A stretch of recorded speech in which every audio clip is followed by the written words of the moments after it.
A quick question that everyone knows that listens to the space show. You guys, did you two meet on the television show Lightning Bug? It was called Firefly. Oh, in Germany, okay. Once we were spacemen.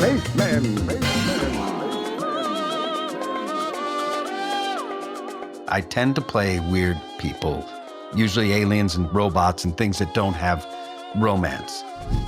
I once didn't get a job where they were looking for a Nathan Fillion type. Once we were spacemen. Once we were spacemen. Ladies and gentlemen, welcome to another episode of Once We Were Spacemen! Because at one time, we were spacemen. And there hasn't actually been a time since that time that once we were that thing, that we have not been that thing. We are still spacemen. But we are still spacemen is a crappier title. Ha ha ha! That's it. That was, it got a little esoteric in there. It got in it, yeah. I was trying to track the logic. I think the ending where I just say, and that's it, sort of undercuts the grandiosity. Yeah, if you have to state the obvious, it's probably not obvious. Okay, well, I'll work on it. I'll keep working. It's the highlight of my day. Ladies and gentlemen, Alan Tudyk, we have today a lovely guest, Mr. Flula Borg. Flula, welcome. Thank you, and what a rousing and wonderful introduction, Alan Tudyk. Is it the same every episode? No, never the same, so shockingly. Oh, like a snowflake. Yes, it is. It's the snowflake of the podcast. Yes, but like a snowflake in a heavily populated city, so it's the kind you don't want on your tongue. Flula, you are one of the people that I know, that I work with, that I also hang out with outside of school. And not long ago, I just saw you. We did Alan, you weren't available. We did a dinner party, weird kind of murder, spooky thing called The Willows. You killed someone together? Of course, as one does. But what I didn't realize was, because that was one of my like little birthday celebration things. Instead of throwing a party, I did this little event with a couple of people. And cool. Flula came along, but it was the day after my birthday. Alan, you're a March baby. You were March 22nd. Yeah, I feel like I was available. Keep talking. Yeah. You were a March baby. I was a March baby, 27th. We went on the 28th, which happens to be Flula's birthday. Oh, no way. Yes. I told no one that is my way. I enjoy a little secretive birthday. Last year, I went to my friend Megan's birthday party on my birthday. It's a weird little prank I pull on myself. So, do you secret birthday? Do you watch them unwrap their gifts with jealousy in your heart? No, I love it. It's a joy that no one knows. It's like if you could walk around nude and no one could see your downstairs. That's kind of what this is like. Now, here's the thing, though. But are you concerned at all about when people find out it's your birthday and went, I was with him. I was with him on his birthday and I didn't know. And you cause that kind of emotional response? Well, normally I'm shocked that you knew this. Because I like it if no one ever knows. It's like, you open a can of beans, you put it right in the middle of the hallway of your dormitory and just see what happens. I think it was a reminder on my phone that I clearly ignored on the day of and looked back through it and went, ooh, because clearly I knew at one point. Why would you put the beans? I did a different kind of school. Great. Exactly. Listen, but this is the reaction, the desired reaction of seeing the Pintos. Just there. That's all I want. Now, I've been looking forward to this podcast because I think it's fair to say you fill a narrow niche, yet at the same time, you never stop working. Is it even a niche? Just to assume the niche exists is kind.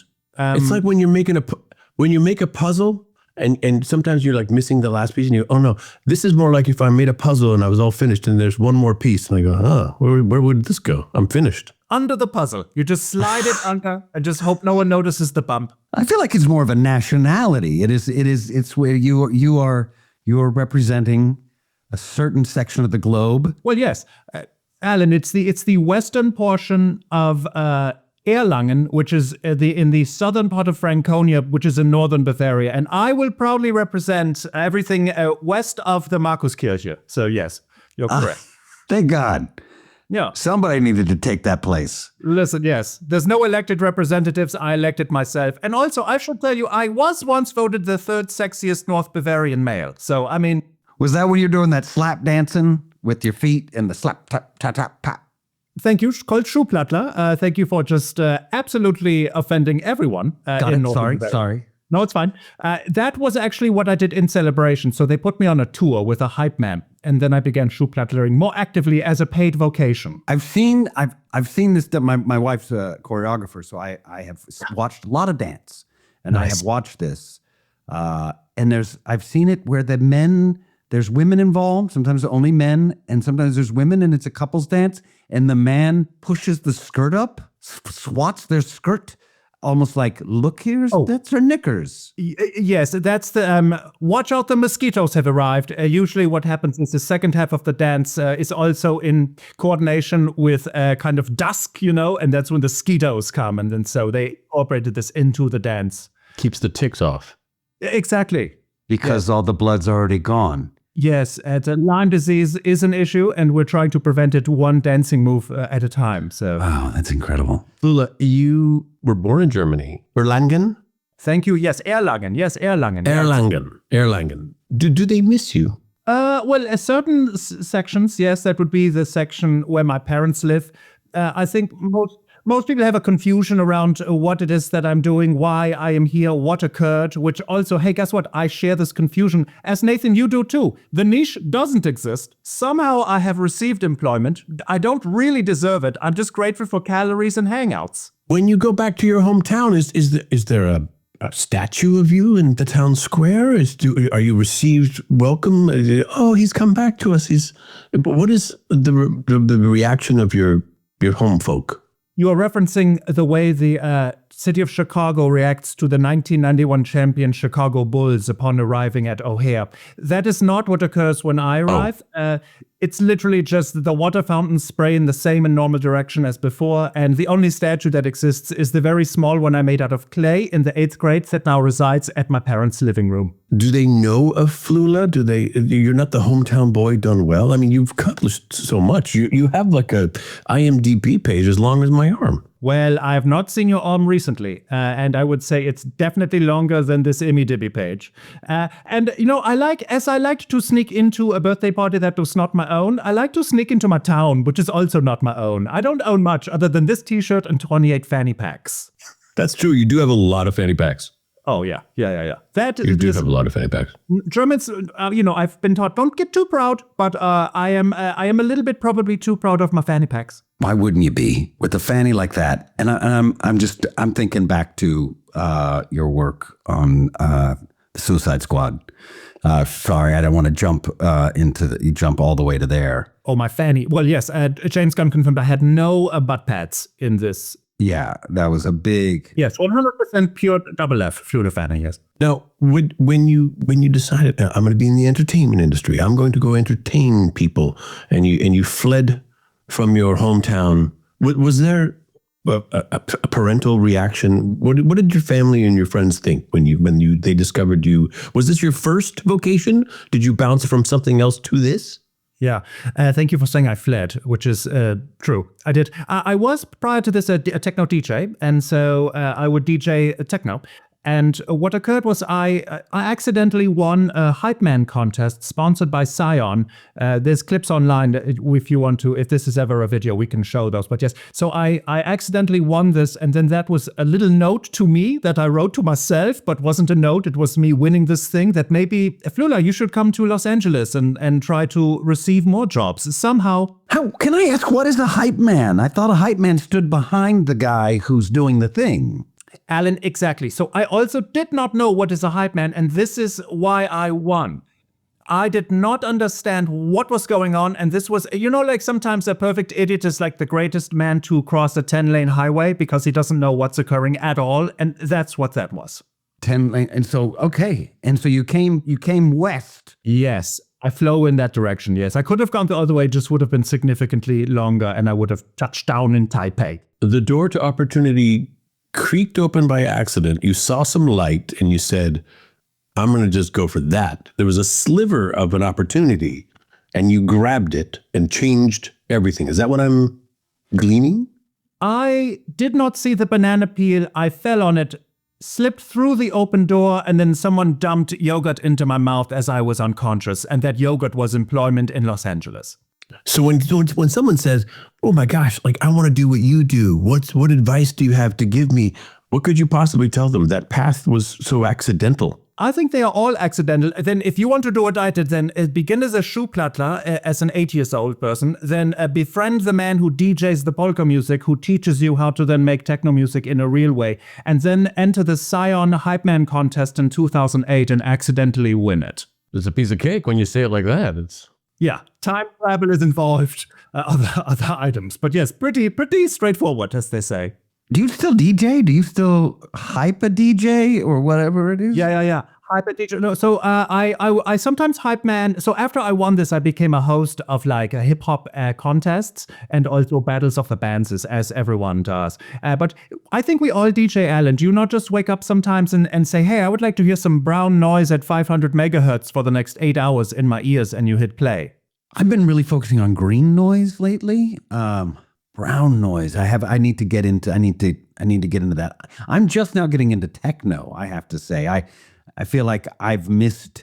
That is something that Europeans have a fondness for. I come originally from Texas, and not there are many people who listen to it in Texas, but I started off in the twang world growing up, listening to what my parents were playing, and it's taken me a long time to get to more electronic sounds. Got it. So you're now listening to techno, Alan? There's a band in, I don't know if it's considered techno. I think it is partly techno dance. There's a band in London called Chunky Mermaid Chunky. Do you know this band? They're called Mermaid, Chunky? No, just one word altogether, Mermaid Chunky. I don't know. I will Google this immediately after hanging up this I phone. stumped the hype man. This is a new feature I want to add to our thing, Nathan. And I think it's a good time to bring this out. It is Alan suggests one song a podcast. What you listening to? Well, right now I'd like to tell you I'm listening to this great two-female band called Mermaid Chunky. They're from London. And if you listen to one song, please listen to Chaperone. All right, that has been the first installment of What You Listening To. What you listening to? I thought you were going to say the new segment in every episode was going to be Stump the Hype Man. And then you said, if you listen to one song, I thought you were then going to say, you've listened to them all. So I'm glad you did not do it. No, Flula, I'm always interested in the journey. So you perhaps if we were talking about a mentor, perhaps your polka DJ turned techno DJ on the front side. Once you slip through that metaphoric door we've been talking to, and now you're in Los Angeles. Did you have a mentor in Los Angeles? I had not ones that I knew in a real way. I would say it would be like a combination of David Hasselhoff and Falco, and so. Those would be my mentors that did not know me, would not respond to emails or letters. Falco passed away several decades ago, but his song Rack me Amadeus, specifically the Salieri remix, really did touch me deep because it chronicles Mozart's life over a nice little rappy beat, and that was cool for me. And what part of David Hasselhoff were you, besides the hair? Obviously, just yes. obvious, yeah. The all regions here. He had a music section in our music World of Music. VOM was a very popular, maybe is still, a CD store, an album store in Germany, and he had his own section. And I was like, I don't know that David Hasselhoff is very good with singing. I'm not certain, but I know we love it. And so I could think, if he can do this in Germany, perhaps I can do this in America with my techno music about dirty kitchens and also clouds. He was the mentor. He didn't know you were his mentee. Correct. No one knew about the manatees. There was no sea life involved. It was just me kind of looking at him as an imagination person, you know? Right, like a muse almost. Now, we three are all connected through employment. Flula, I met you on Suicide Squad, and then you came and did have been continuing to do. You have a character on a show called The Rookie that I am also on. That you come constantly. You play Skip Tracer Randy, who continually changes his jobs all the time. Wait a second. I haven't seen you. Are you German? Are you German on the LA? Oh, it's a very different character from as the person you're speaking to now. It's a totally different character. So you're acting. You have an American accent. Oh, well, worse. No, I mean, he's still Flula. Yeah. But in one episode, we did hit him in the head and knock the German accent right out of him. And he had a bit of an identity crisis. And so you can do an American accent. That's great. well, we can't reveal who did the ADR for that those scenes, but I don't remember even shooting those scenes, so I don't know what happened. Honestly, Nathan did the Men in Black pen before those scenes. little bow. I want to. Sorry for my interruption. That you were saying, Nathan, we're connected because we haven't actually worked together. Flula. That's not true. But we're both in Ralph Wrecks the Internet. Whoa, we just learned a little something. Yes. The more you know. What I didn't know I did that. Did I do? No, I don't want to say that. We're closer than we thought. Yes, you are close. And then, of course, Who Alan, were you in Ralph Breaks the Internet too? I played in a secretary named Maybe. And, as you know, with these films, no one really ever makes eye contact directly with other people in an animated film. It's very rare. Right. Yeah. you might meet on a press junket tour later. Yeah, but even then, I never do press junkets. Yeah, that's famously you do not. Yeah. I mean, it's part of, don't even ask. Don't even. It's rare. Like those types of things, they bring just like the top, like Sarah Silverman and Ralph. Yeah, those two will go. You share that project, and of course, you both share in The Rookie, because Alan, you participated in The Rookie as well. Yes. I've done 2 episodes, so I've come back as well. I've reoccurred. I've grown as a character as well. I started out as somebody who just cleaned up crime scenes, and then that sparked my interest in solving crime, and I became an officer.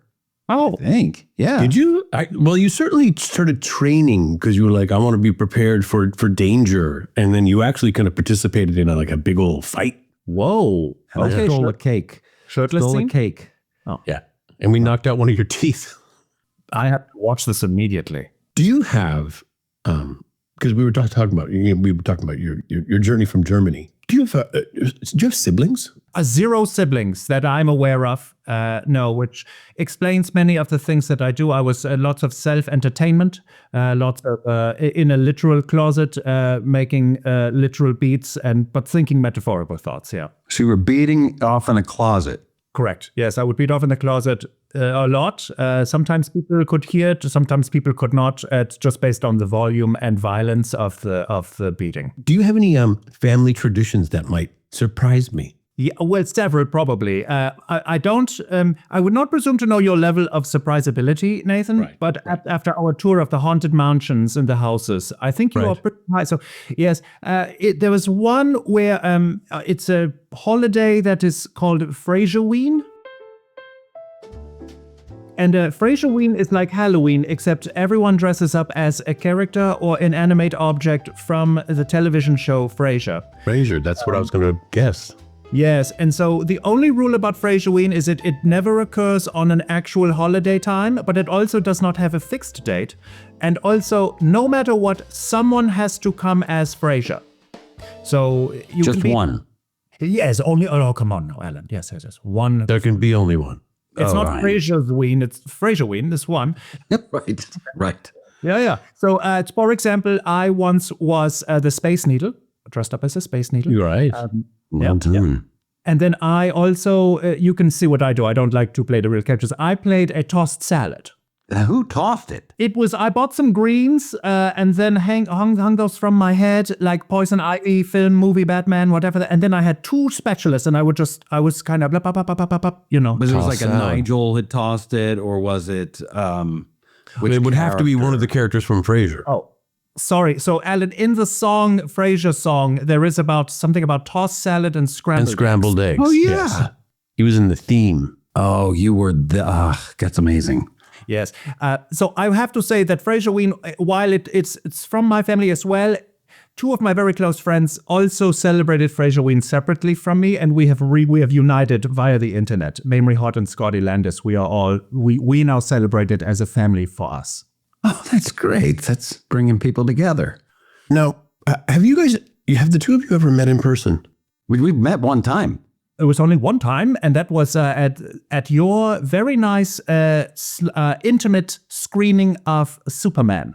Oh, that's where we met. Yes, you and I stared into each other's eye holes at the bar section before, Yeah. and then we almost got into a conversation, but then something happened. Yeah. I don't know, a glitch. Yeah, and that's then that was exactly. We just started to meet one another, and something happened. Okay, because I've been hanging out with you both a lot, and I didn't know if your paths had crossed. Well, there was also a very interesting time-traveling U-boat-based cartoon that someone in the animated space was like, oh, the two people that should play Ivan and Peter, which were the names of these traveling U-boat guys, were you and me, was what the idea was. It's from a very... I forgot. I'm terrible at names. Yes. Do you remember? this. I do Yeah. remember this. Yeah, And yeah, yeah. Did it never happen? It never guess. happened, yeah, as most things. I remember the meeting, though. I did have a meeting about that. It interests me. I want to make this happen now. I want to see the two of you guys. It was also music involved. You're perfect for that because it was like a DJ thing was involved. Well, Alan, after this, I teamed up with these two mythical people, Ivan and Peter, and released several tracks on the internet. Oh, jeez. One was called San Tropez, another Fancy Day in San Tropez was one of them. Duck Cluck. These are real songs. And so anyway, there are several songs with Flula, Ivan, and Peter. Yeah. That's great, man. Wow. You know, I've played German. So you're becoming, since now you're here and you're carving out this niche, you've killed a revenue stream for me, which has been doing German characters on camera and in animation. Is this true?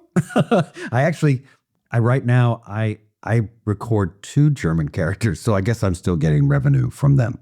What are they called? Just so I can casually ask my agents about it. Yeah, one I've been doing for a long time, so I don't know how long. It shows up every once in a while in American Dad. His name is Dr. Calgary, and they're almost the same character. He's very creepy, and he has a helper that he built out of spare parts named Billy, who's always screwing things up.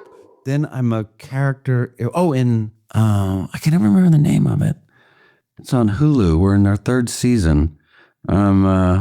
Is it Cake? No, it's with. I should know this. You also played a German character in one of the Transformers movies. Yes, yeah. So I played a German character in a movie called 28 Days with Sandra Bullock. His name is Gerhard Weihnacht. It was when I was just 29. I think I was 29. His name is Gerhard Weihnacht, and he was a stripper. And he was former stripper, went to rehab because he had problems with cocaine and drugs and sex. Yeah, I want to say you really blazed a trail for German characters. I think I was, I was early trying to lead the way. Alan Facts. Well, yeah, I guess that's more what I was doing. And then I got an audition many years later for Transformers Dark of the Moon. And they're like, he's a German character named Dutch, weirdly. He's John Turturro's character's assistant. And his German accent, and he's very fancy. And I was like, I kind of did this before. You know what? Same guy. He was in rehab with Sandra Bullock, and then he got into the armed forces. That's where he met Agent Simmons, and he killed too many people, and he had a breakdown, and now all he can do is be his valet.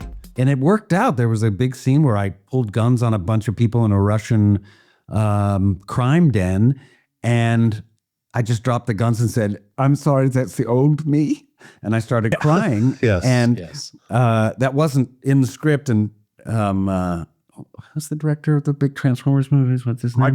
Michael Bay? Yeah, Michael Bay. That's the guy. He said, "Alan, don't do that again." But God bless him, he put it in the movie. Yeah, it was worthy. That was a worthy bit. And then you were a vaguely European drug dealer. Oh, let's not talk about that one. What? Why not? That one was, I don't want to talk about it. It was, people come up to you and they'll be like, I think you're great in everything you do. And you're like, well, have you seen, never mind. That would be one I would point them to. Be like, there was a thing. I played a Mexican named Pepe who was vaguely European. It made absolutely no sense. Perfect. But so I have done that. I got to find out this. What is John Hamm's? Let's just go with the computer came in and said the name of because the computer did come in. Grimsburg is an animated series that airs as part of Fox's Animation Domination, starring John Hamm as Detective Marvin Flute. Where I play a German character, and he's also Lethal Weapon 4. Lethal Weapon. That's it. Yeah. Anyway, and he's a former serial killer, crime junkie who now teaches at a school for gifted children. And he's dangerous and he's troublesome. And nobody's texting me the answer. All right. Yeah, let's get this back on track here. Let's keep trying to think of the name. I'm kidding. You like watching me in pain? Flula, you did some dance. You did some music. You got into entertainment. Did a little comedy. But then you got jacked. Yes. Oh, I thought you meant the stolen automobile. Yes, no, I did. You became an action hero. You said, "Oh, I want to get." First of all, you're a big fella. You're a big guy. You're already in pretty darn good shape. And then was it the Suicide Squad that said, "I'm going to do this"? Yes, I received the job for Suicide Squad as Javelin, and I just was like, oh, he's a superhero person. I must immediately, become a man with larger than average, for me, my average, breasts and buttocks. And so I just went to town with a very, very great trainer, Italian trainer, Paolo Mascitti. Shout out. Yes, Paolo is famous amongst the... I love his cherries. Maraschiti cherries are very good. Oh, Mascitti trainers? Mascitti cherries. Yeah, sorry. Oh, no, fine. Have you had breakfast? Oh, so I was the gateway drug for Paolo, because Paolo began with me and now he trains basically all of Detective Comics universe. But yes, that's why, Nathan. And then I loved the routine and I loved the protein and something else that rhymes with that, the goline, I don't know. And so now I like to maintain this. And that's why I do it. There's no really deep reason for it. It's just I find it enjoyable to lift things up and down. Listen, if you're to go online and search, Flula Borg, jacked or muscles or shirtless, it's insanity. It's like you're carved out of marble. It's I don't know how you maintain that. That is a full-time job. Being jacked now, what's the differences in both your job and your life? In the life, I eat more Greek yogurt than I was eating before, and so that can be very exciting. In the jobs, with the voices, you can do, oh boy, who cares? No one is seeing you. As you know, all of us, we have done these. Nathan, you were in the automobiles franchise. Cars, that's right. Yes, and you could wear anything you like, just as with this We Are Space Boys currently podcast. And so that doesn't matter. But also, I'm not a crazy jacket, as you say, because if I'm wearing shirts, I look like a normal man who is purchasing Trader Joe's snacks at a Trader Joe's. So it doesn't change too many things, but I have been able to play bad boys and rude boys and guys that are like doing pull-ups before they say a word in a scene. Villains? Would you say villains? Yes. My Spy Eternal City with Dave Bautista I was kind of the main bad guy of his. Yes. I was his main, like, I don't like you very much. I also don't like you. Let's bang bang. Tuk, tuk, bop, bop. Right. His enemy. What movie was that? My Spy Eternal City is starring Dave Bautista and Anna Faris. Oh, great. Was there comedy in that one to be done? Was it Cream? Sorry, Comedy. Comedy. Oh, yes. I chose to not engage in the comedy because everyone else was so hee ha ha. I was like, I will just not do this, and so I did not do that. Yeah, that's another thing. Is your industry is a great deal of comedy. So would that be your dramatic role? Are there more dramatic roles for you now? Yes, I played in this is real, I'm not inventing this. There's a biopic called Bonhoeffer, which is about Dietrich Bonhoeffer, who is a figure in history in Germany who tried to assassinate Hitler. And so I play Hans Donani, who was one of his friends. So I played a historical figure, Hans Donani, who was not a Skip Tracer Randy type. I mean, I was playing this actual figure in history, yes. So confusingly, I have done this. How does it feel? Because you typically go comedy. Is it hard to rein in the maniacal brain farts that are Flula? Yeah, thank you for elevating what I say with that description. Basically, I've decided my brain is a stable of horses, and sometimes I bring out the silly pony, and that's typically who I ride around the town. But sometimes there's a little bit of a sea biscuit that comes out, and we trot around and say serious words, and no one giggles. Yeah, a sea biscuit looks like a Clydesdale, I'm going to tell you right now. Oh, man, let's have a Bud Light, correct? I remember the first time I met Flula was on a little in a van that they picked us up down by the river. A little hotel in Peachtree? Was it Peachtree, Georgia? Peachtree City, home of lots of golf cart paths. That's right. And there we were without golf carts. And I remember when we were working, they brought us to that facility, the sound stages in can't remember what the town is. It's the neighboring Peachtree. And they pointed to a field across from the sound stages. And they said, they're going to build a little city over there. And then 2-3 years later, there's an entire city across the street from the sound stages. And now that's where you stay when you go do some projects in Atlanta. It's crazy. It's like they just hired the Fraggles. You know, they just said, okay, let's go for it. And then The Doozers. The Doozers. Yeah, not the Fraggles, the Doozers. Right. Yeah. I know that reference. Oh man, wow. It is a city now. There's like a theater and homes and cobblestones. And a lake and a hotel and restaurants and a grocery store that doesn't have anybody working in it. You just take your stuff and leave. That was so, yes, very strange. That's where all the Superman people stayed. Yeah. I was there. Yes. And it's also a little bizarre man-made town that you can walk around and go, I think that's Willem Dafoe. Yes. Weirdly populated by a lot of film stars. Yes. If you're going to see somebody of note, you're probably going to see them just walking down the street there. A quick question that everyone knows that listens to this space show. You guys, did you two meet on the television show Lightning Bug? It was called Firefly. Oh, in Germany, okay. That's where we became friends, Flula, but we met years prior. We lived blocks away from each other when we were 22 years old. And then Alan was working at a restaurant that I used to frequent. I fed him for cash. For tips. I fed him for tips and ogled his girlfriend. It's our paths mingled, but we never quite connected until years later in Los Angeles. Does the restaurant still exist? No. Nor it does the manager who fired Alan twice. Ron. Does not exist. His name is goddamn Ron. But I mean, he might exist, but not as a manager of that restaurant. I understand GDR. He wasn't a healthy guy. But I think, had I still stayed on, it would be open. That's where they lost their. That's where they made the mistake.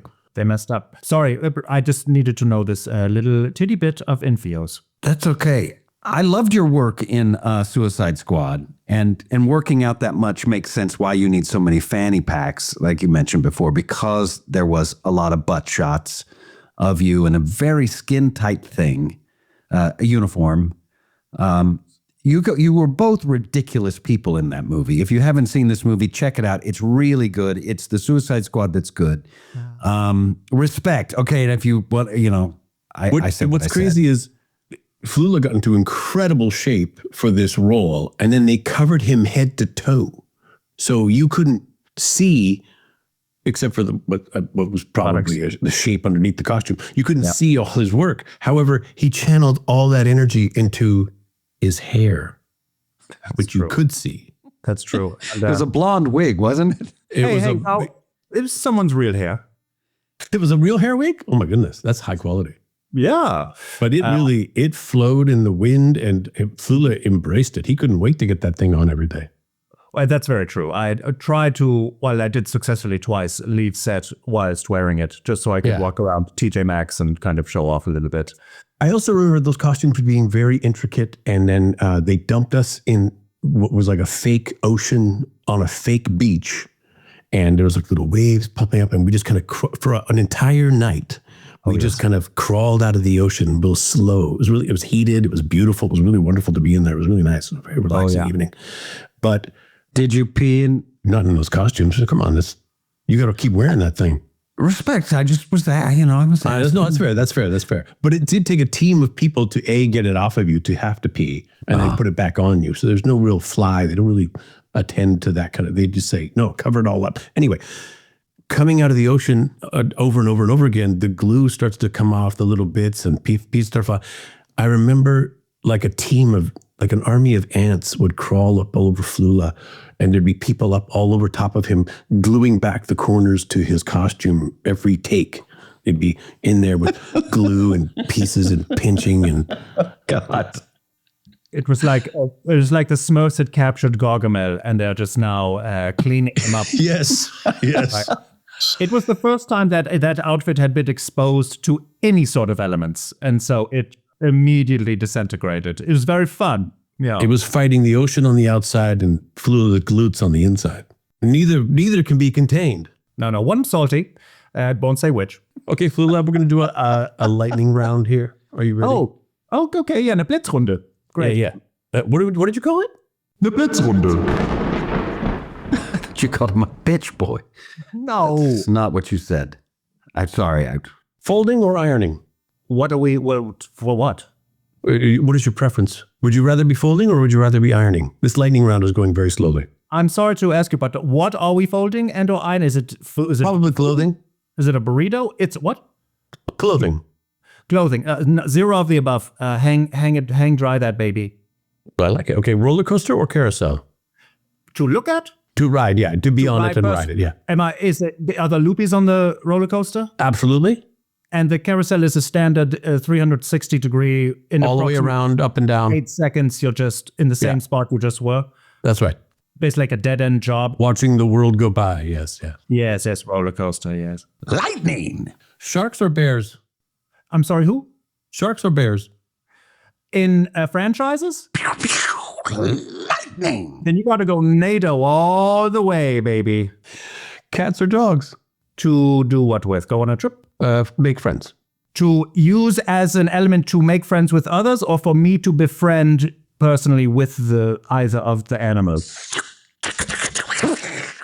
Lightning. Let's go with the latter, to you making friends with the cats or dogs. Oh, for me to befriend the animal. Is this how much time do we have for the friendship? A lightning amount of time. Oh, and sorry, what's happening, Alan? It's a lightning round. He's being the lightning of the lightning round. And what does that mean? That means I should be dodging it. Watch out, Ben Franklin. It's the speed of light. Oh, so just a quick... Okay, then the answer is lemurs, Nathan. Okay. Gotcha. Biking or hiking? Oh, I like that those rhyme. I'm going to say psyching because I enjoy to pretend to do something and then not do it, but I do it anyway, but maybe I will and maybe I won't.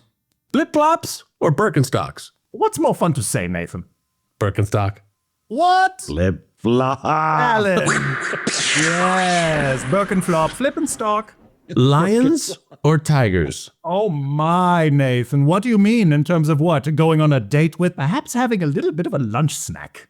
Like you're walking in a foreign land, you say, oh, this is beautiful, and you turn around and one's leaping on you.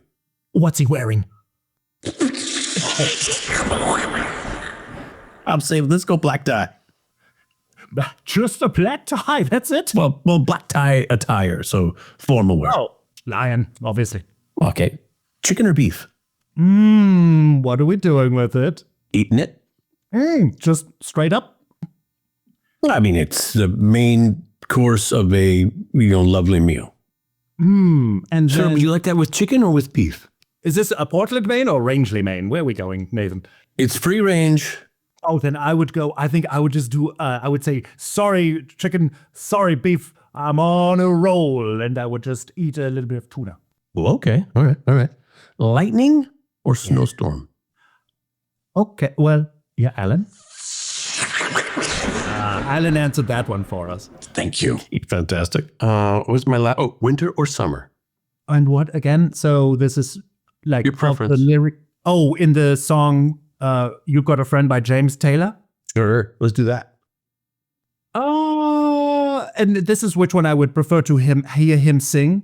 Yes. Winter for summer. I would go summer. No, winter, summer. I think the summer's more fun than the winter when he sings it. It's I like hear you. You know what I mean? I hear you. Yeah. Did you?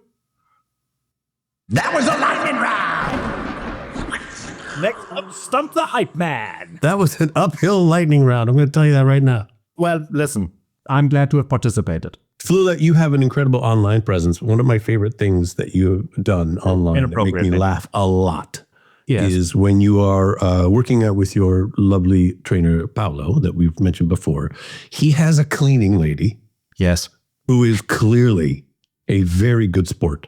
Yolanda, and Yolanda is Paolo's cleaning lady for realsies, and she is more talented than all three of us. If you put us in a blender and poured it into a little bit of an In-N-Out milkshake, she would be more delicious than that.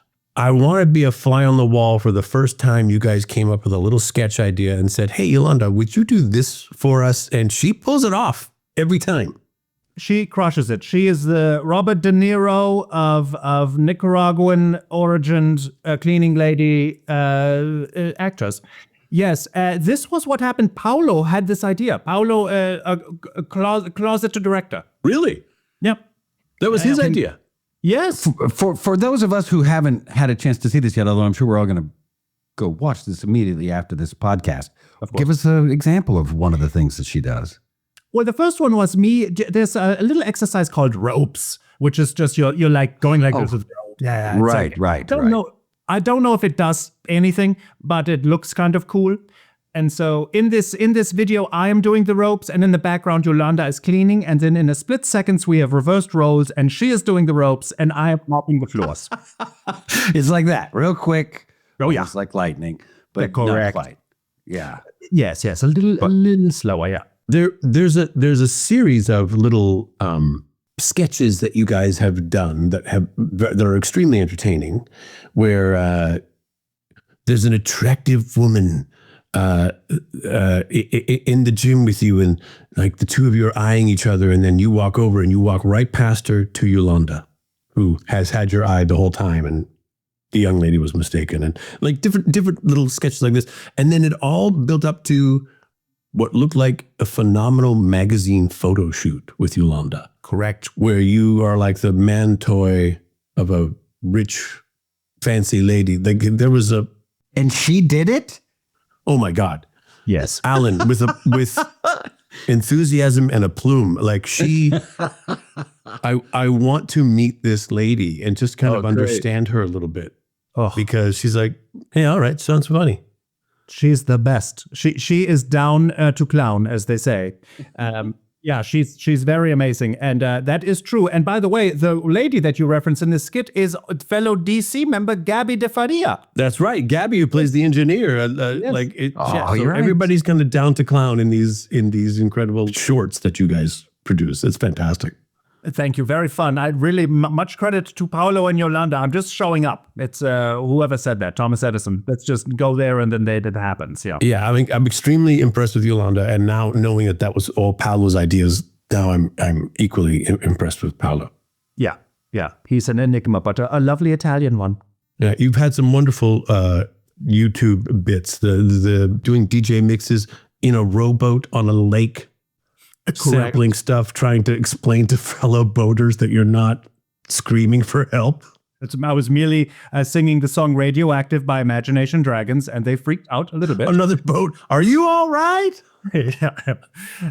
Yes, and I did perform "Mama Said Knock You Out" by LL Cool J in my automobile with my mama, which was very With fun. your mother. Yes, indeed. Yes, so a very fun time.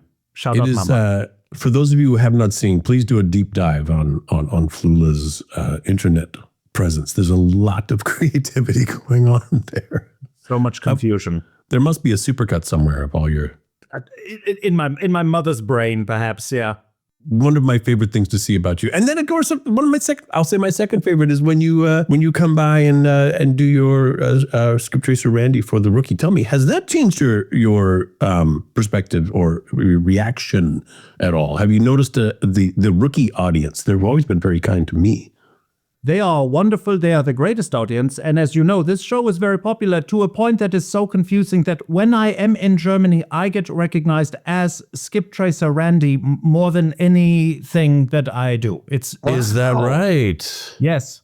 Yes, it's crazy how popular this show is. I cannot believe it. Very wonderful. I love this delicious train, and I'm glad to have just a tiny bit of gravy from it. That's I love hearing that because you've been in the industry a very long time. You're very accomplished. You've done a lot of great things.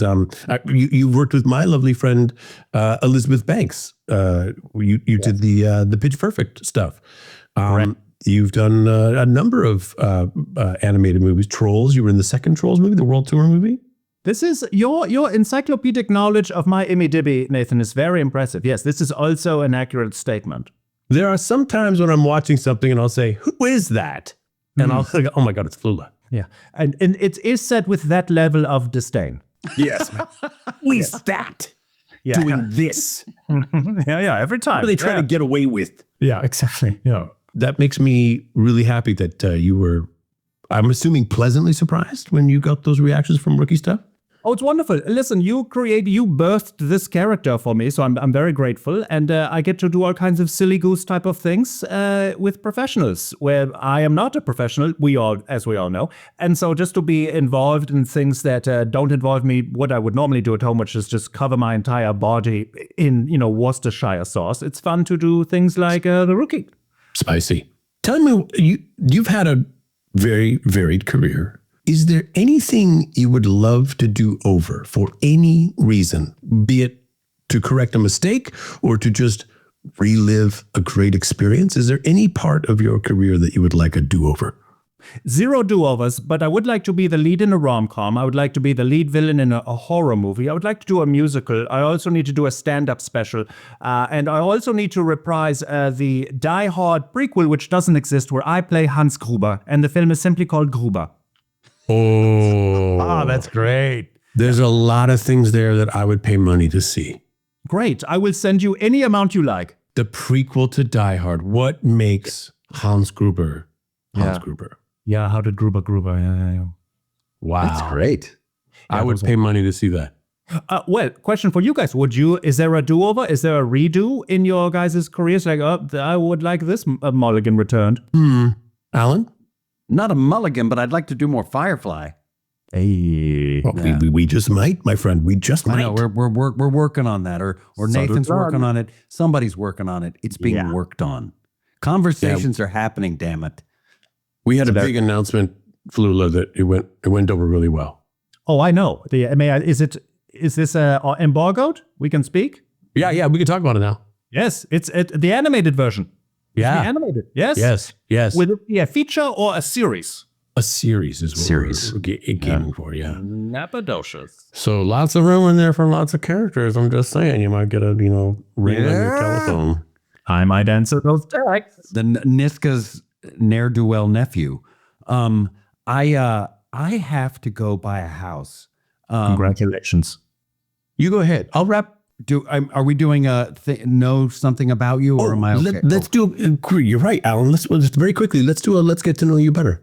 I know you and you know me. Let's get to know you better. Okay. This one needs to be slow. It's just things we know about things. Tell us something we don't know about you. I was once very obsessed with the Trader Joe's chocolate-covered peanut butter-filled pretzel bites. I would purchase one every Wednesday at the Trader Joe's near Hyperion, and before I arrived home, I would have consumed 50% of the bag, and then by the time the sun went down, the other half was also immediately gone.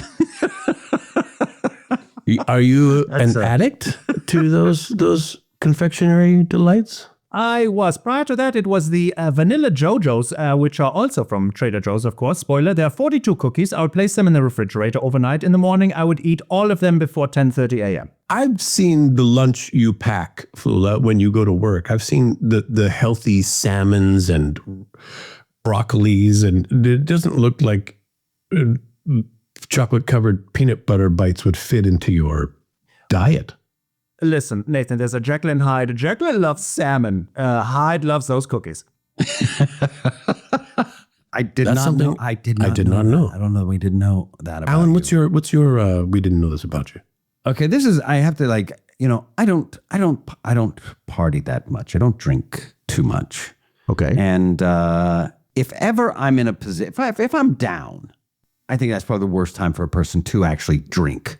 Like if that's the solution to being down. And sometimes that thought will occur to me. God, I just like a drink. And I go, well, that seems like the wrong way of going about this, handling whatever ails me. And I have, on more than one occasion, to shake this feeling, I will go to a stock photos website, and I will search alcoholism. Now, it's not the fear of alcoholism. It's not like gritty images of people throwing their lives away on a drug that is readily available. For me, what keeps me from drinking is looking at bad actors pretending to be alcoholics. Yeah.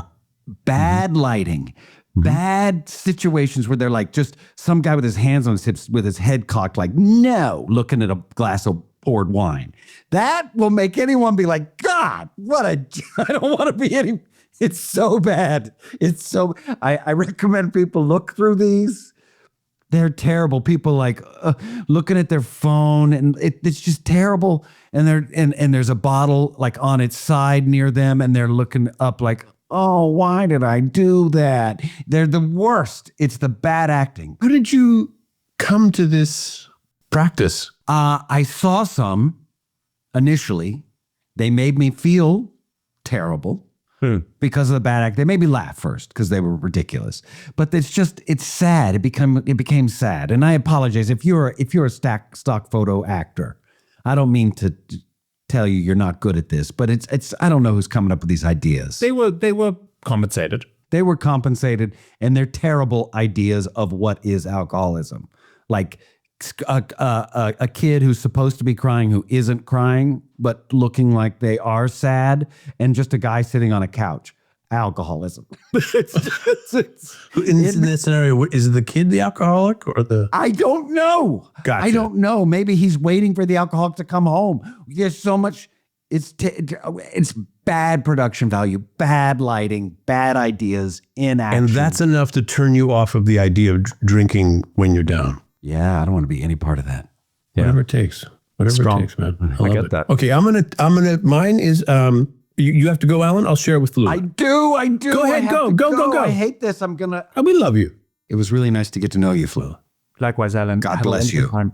Purchase Yes. a mid-century modern home. That's my I will advice. not. But Oh, okay. I'm in New York.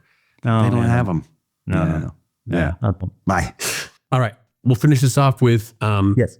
This is because we were talking about families and traditions and whatnot.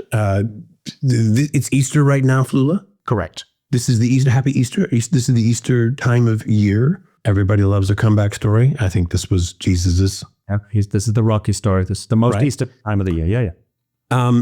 In my family, and I didn't know this didn't happen for every family when I was younger. It took me a while to glean, what was happening. But the Easter bunny didn't just bring little eggs and bunnies and chocolate confections and candies and stuff. But the Easter bunny was also the source of socks and underwear.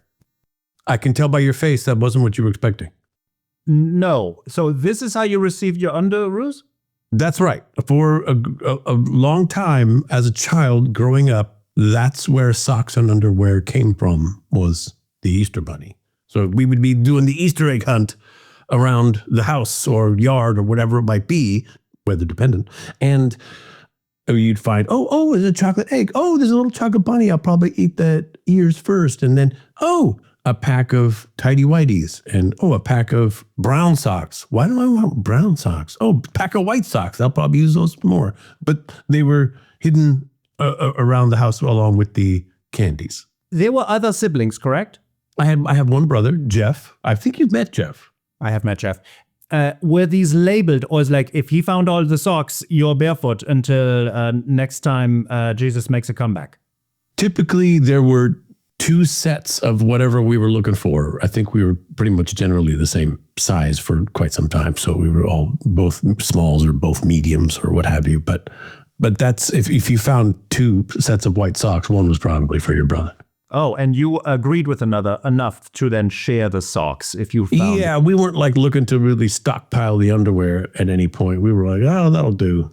Okay, not like a nuclear weapons store. No, just gonna... But the idea of being with your friends and saying, wait a minute, where do you get your underwear? Because for me, it's the Easter Bunny. That was a weird moment. Yes, a mythical rabbit delivers you undergarments. Yeah. So right before you have, like, right when if you have that conversation with your parents saying, wait a minute, Santa isn't real. I mean, you have that kind of realization.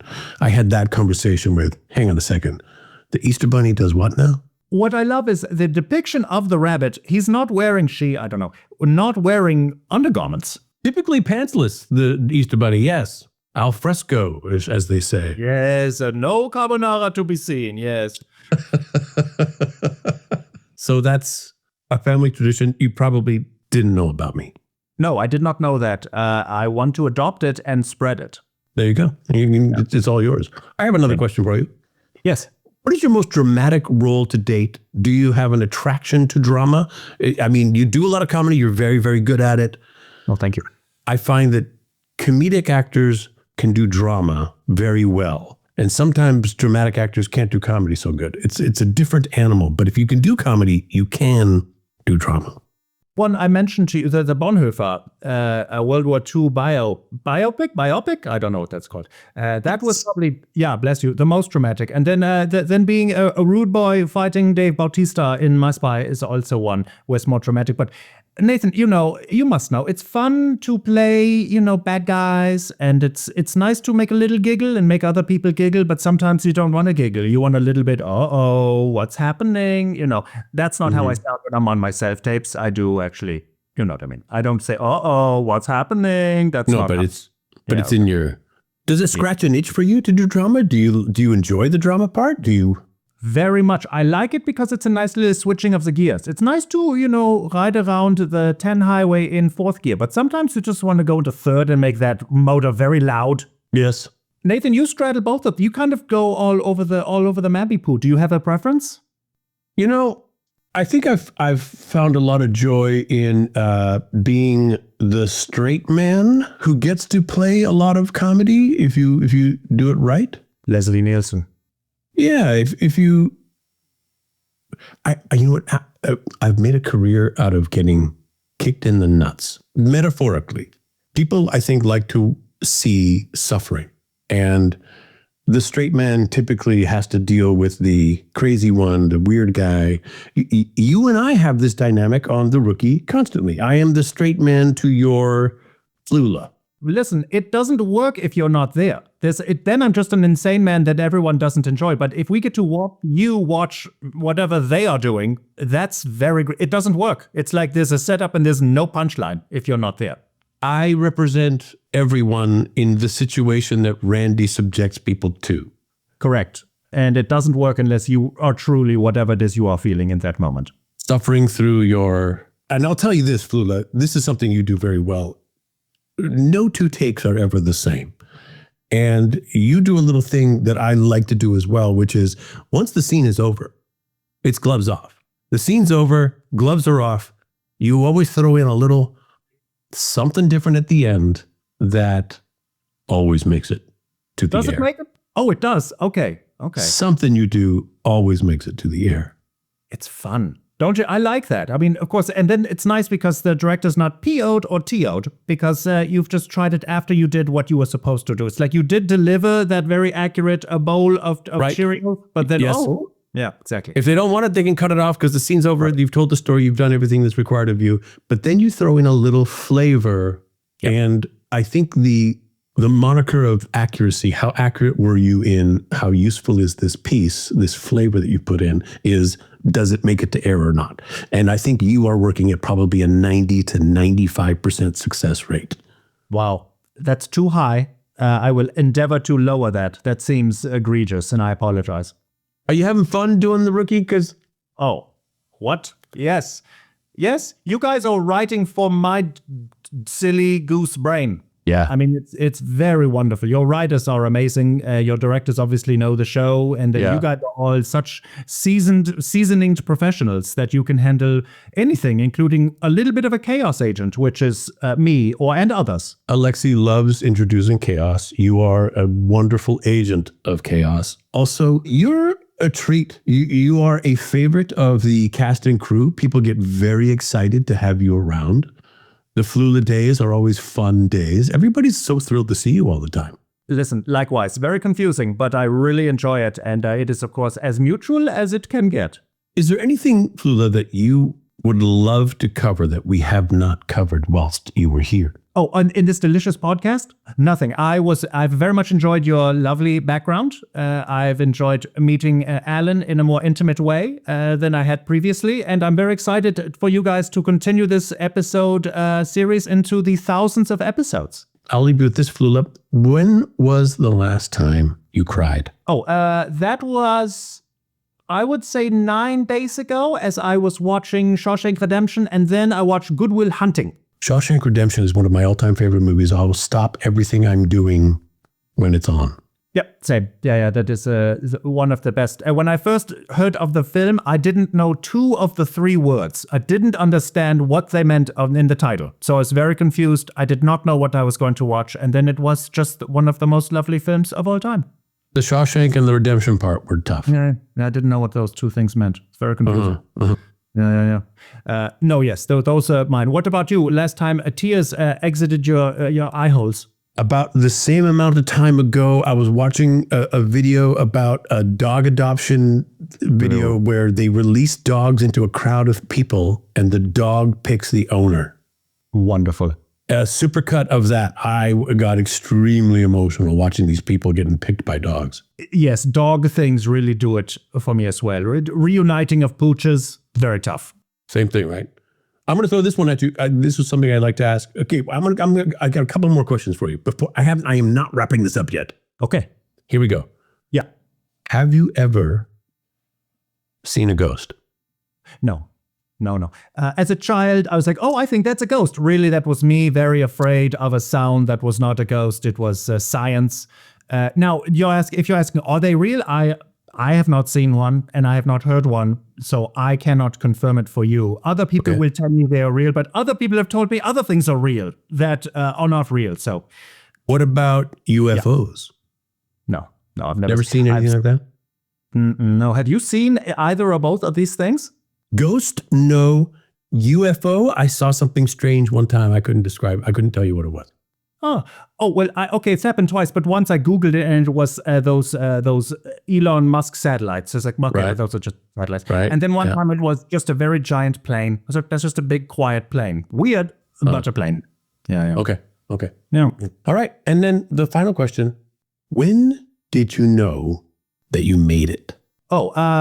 Yes. I felt like I had accomplished a thing when I inadvertently won the Scion Hype Man contest. This was a message to me from someone like, oh, this is a real thing. You should continue to do this. And then and then one time I made a video that was called I'm in Flula in Germany, where I was deported. And so I wrote a song about I tried to turn that song into a fun lemonade. So I made a song about the things I love in Germany. And then I put it on YouTube. And then 3 years later, it received hundreds of thousands of views from Reddit, very randomly. It's like, oh, this is the best. Now I know I can. And it was like a signal for me. I chose to interpret it as a signal to continue to make fun things and stick around. Those were very early. You've had a lot of incredible successes that were huge. Like, I mean, you just talked about working with Dave Bautista. I mean, he's a big movie star now. But those are so early on for thinking, I made it. Oh, Nathan, I cannot believe any of this has happened. This is a deep, deep confusion. As you said, this is a non-existent niche, yet somehow it's like if someone said, give me your Venmo, and I was like, blah, blah, blah, which is not even an address, but then they still give Venmo to this non-existent address. That's basically my career. Very confused, very happy. I see it. I understand it. You know what I love, Flula, about your journey is that you are clearly enjoying yourself. You are using it to its maximum potential to have fun with it. Yes. I like to make things that are fun and that other people find also fun. And that's the whole point, because there's a lot of terrible things. So why not just make something fun to let people think about fun things? You do that for me constantly, all the time, with both your work, your entertainment, and your company, Flula. I love, clearly, we hang out a lot outside of school. We've done, I don't know how many events and haunted houses and Disneyland. Nathan, you are a wonderful videographer and a person that you would be a very wonderful historian in the 18th century. You're very good at documenting and making sure that everyone is also enjoying. You are a perfect host and a documentarian. I salute you, and a wonderful friend, of course. You're such a lovely friend. I endeavor to hang out more with you all the time, Flula. It's what a weird set of circumstances it had to happen in both of our lives. Kid from Germany, kid from Canada, for our paths to ever meet. I'm so happy that they did. I'm so happy that you did this little podcast. I am so happy that Alan finally left and we could just chat. I mean, that was, honestly, the first hour was painful. I don't want to say, and he's not listening, but yeah, awkward. But thank you for forcing me to do that. It's nice to kind of just get a little, discipline in my life, Flula, thank you very much for coming. Thanks for doing this. I hope it wasn't too painful. It was wonderful. Thank you very much, Nathan. Thank you to Alan, wherever you are. And listen, everyone, subscribe to Once We Were Spacemen, available everywhere you get your podcasts. It's true. Thanks for that plug. Yeah, of course. Oh my God, thank you for listening. You just bless your heart. You know what? If you haven't yet, why don't you head on over to our Patreon? You're going to get some bonus content. That's extra content. They're longer episodes. There's more there. You know what's better than less? More. You also get a chance to get your hands on some incredible crap. The kinds you don't need to wash off after you're done. And if you love the show, please leave us a review and tell your friends. Once We Were Spacemen is a Collision 33 production. The hell that is. The show's produced by Michelle Chapman, Siobhan Holman, oh yeah, and Josh Levy. I wear them jeans. He is of Collision 33. It's all starting to make sense. It's edited and mixed and produced by Resonant Recordings with special thanks to Courtney Blomquist and Adam Townsell. Our theme music's done by Carlos Sosa. The Grooveline Horns guy? Yeah, and Joshua Moore. Artwork is done by Louis Jensen. Until next time, I swear to God, I love you.